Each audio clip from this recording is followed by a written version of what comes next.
आज आपण रिव्हिजिट करणार आहोत एक जुना आणि निरागस चित्रपट, त्याचं नाव आहे जगाच्या पाठीवर। या चित्रपटाची मांडणी, याची कथा खूप साधी आहे आणि निरागस सुद्धा। आपलं जग कधी कधी काही लोकांसोबत किती अन्याय करतं आणि त्या अनाथ लोकांचं काय काय हाल होतात हे या चित्रपटातून दाखवलं आहे। स्लमडॉग मिलेनियर मध्ये तुम्ही बघितलंच असेल की कसं भिकाऱ्यांचे रॅकेट असतं, ते निराधार लोकांना आंधळे करून त्यांच्याकडून भीक मागायला लावतात। पण ह्या गोष्टी आपल्या मराठी चित्रपटातून 1960 साली दाखवण्यात आल्या आहे आणि ते खूप विशेष वाटतं।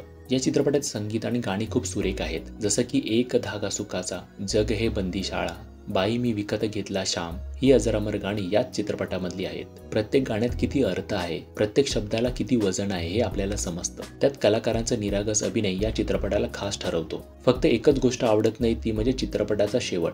सकाराम इतका प्रेमळ मनुष्य आहे, त्याने कधी दुसऱ्याला इजा पोहोचवली नाही, तरी शेवटी तो आंधळा होतो, त्याच्याबरोबर अन्यायच होतो हे वाईट वाटतं। तर तुम्ही सुद्धा हा चित्रपट एकदा पाहू शकता, यूट्यूबवर विनाशुल्क उपलब्ध आहे।